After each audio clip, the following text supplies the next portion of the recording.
Greetings,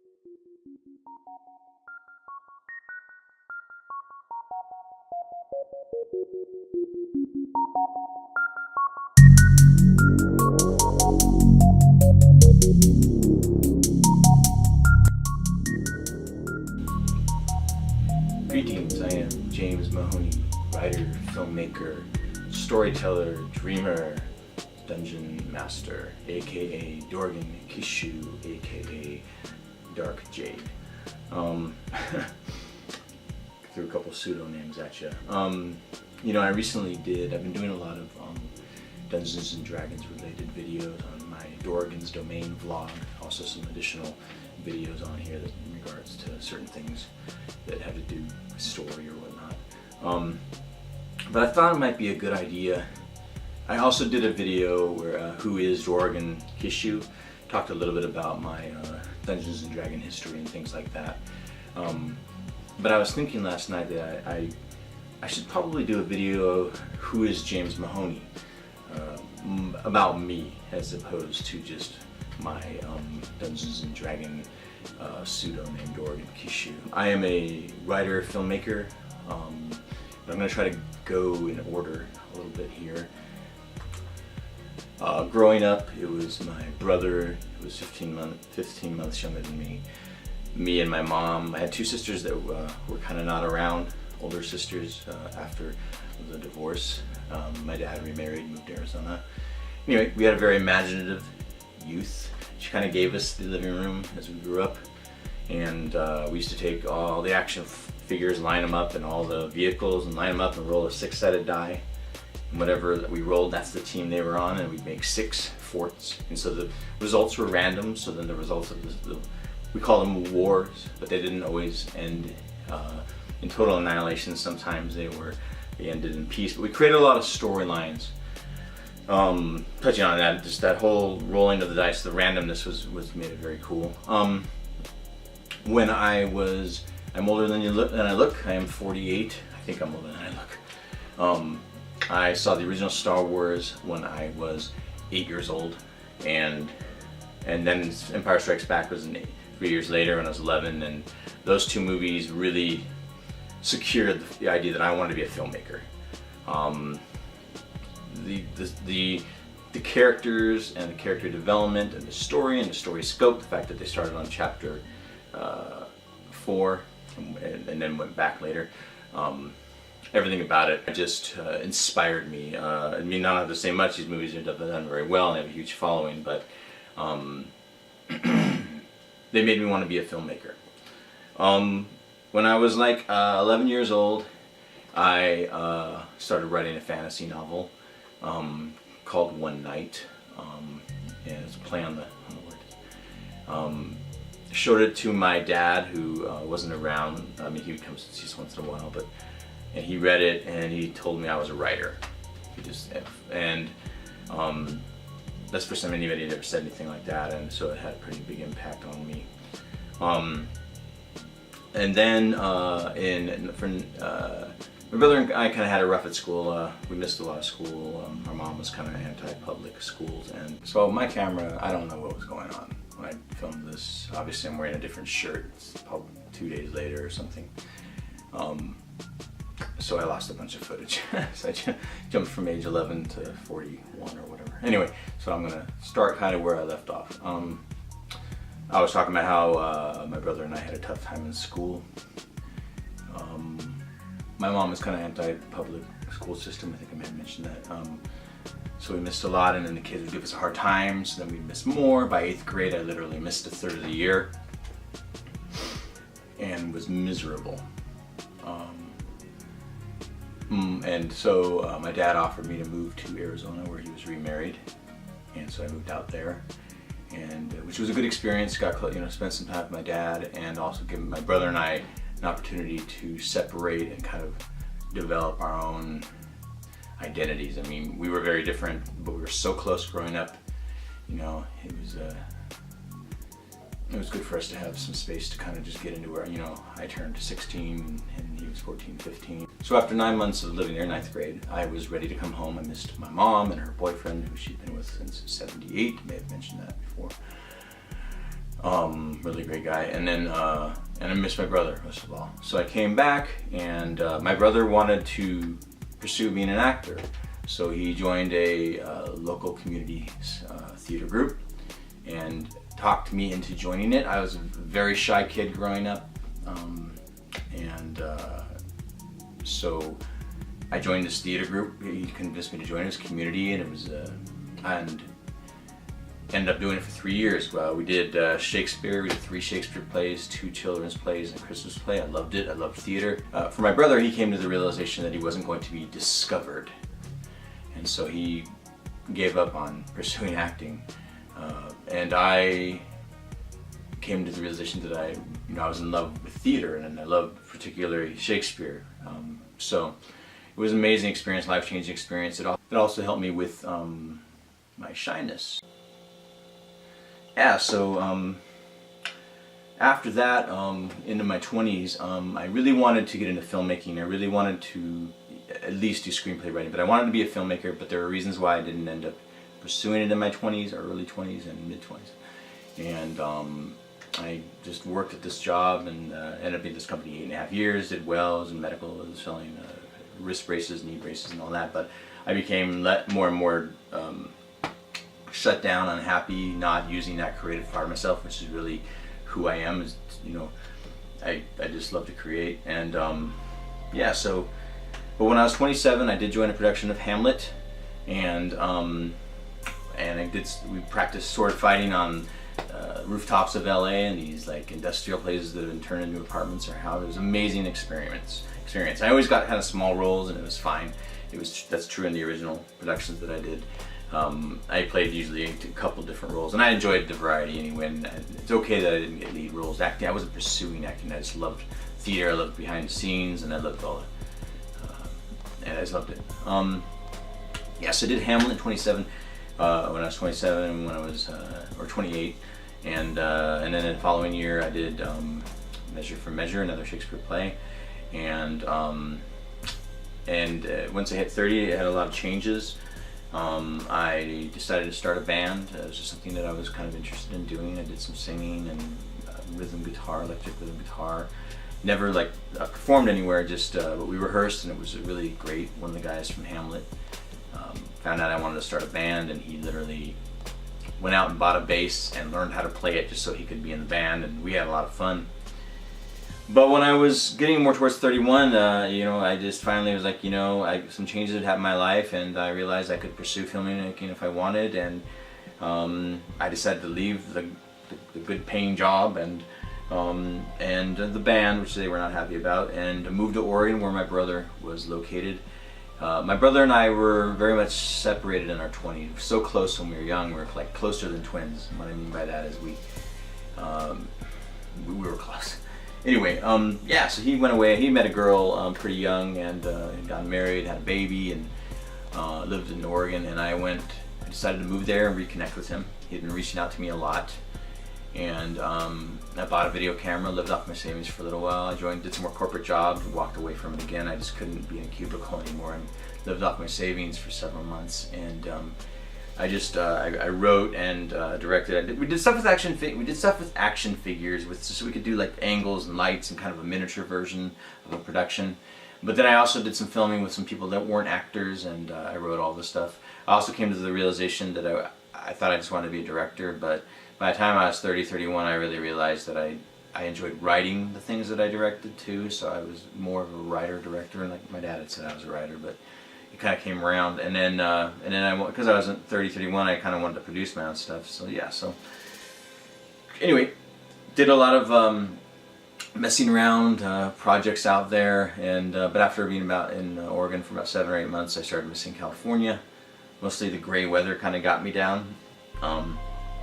I literally bought glasses with yellow lenses just so that my brain would think it's brighter out, because it can be beautiful out there, gorgeous weather, and mountains and rain and snow, but the lighting started to depress me, Anyway, so I moved back to California and I reconnected with the main band guy the bass player guy. We started a new band, got a couple of different members, did that for a little while. I also wrote 3 teleplays, basically teleplay is television screenplay, 3 45-minute episodes of a science fiction story that I want to do about Mars, about, you know, something can happen to the planet, some people going to Mars.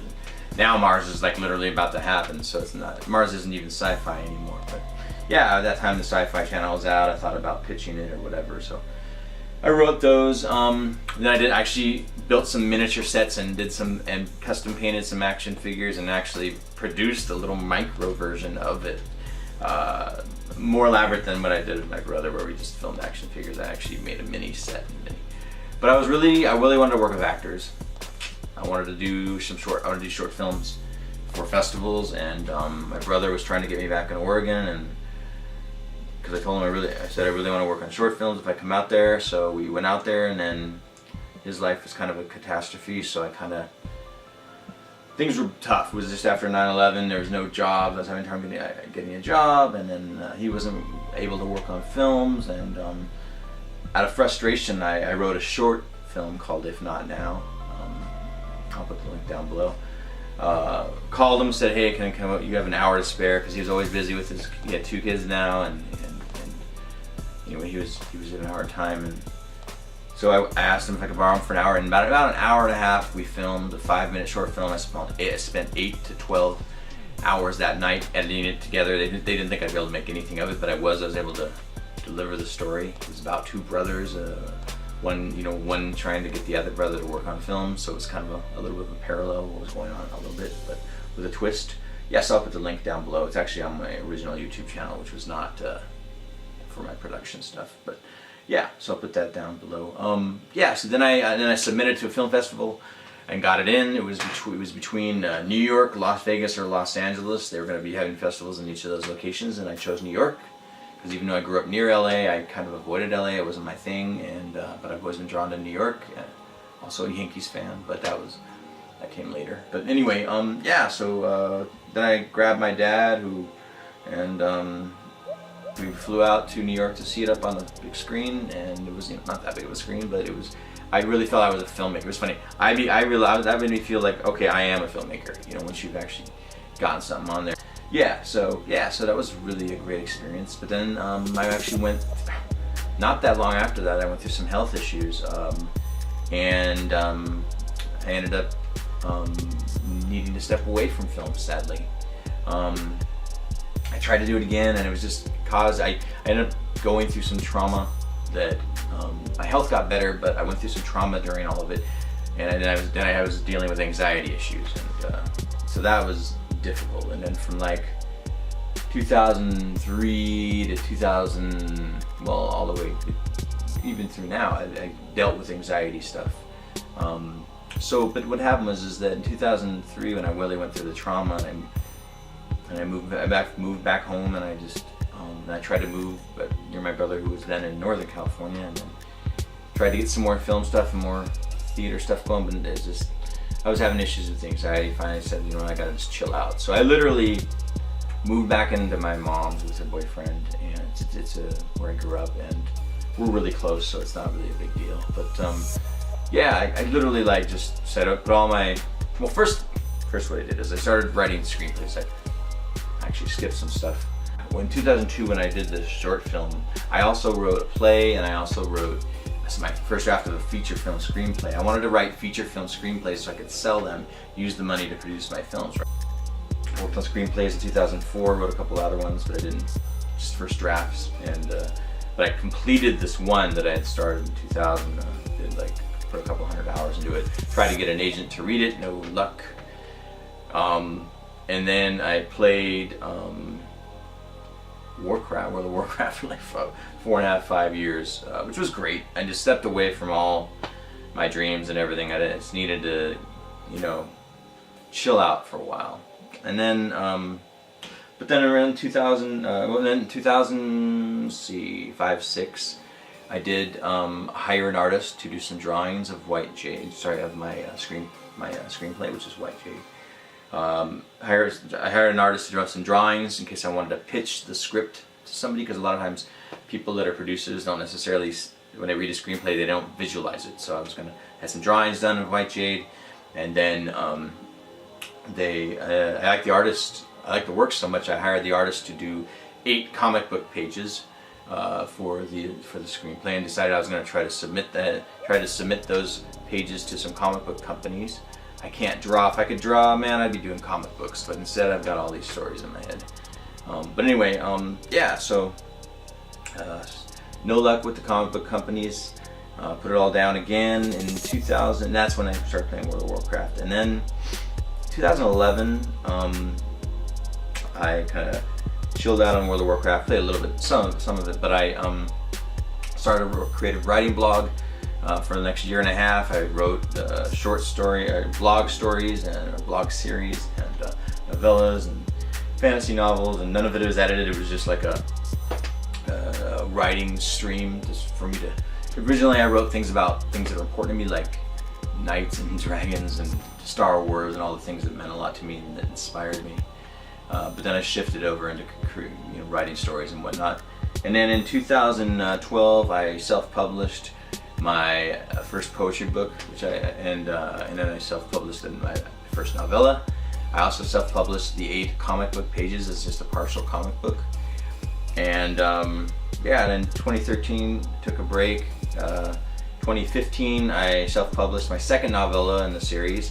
I wrote a fantasy novel actually in 2012, which I hired people to Kickstarter. I got an editor and all that, and had them edit it because I wanted to self-publish it, but I wasn't happy with it, and I showed it to 2015 I showed it to another person to see if they could maybe edit it better or edit it more, and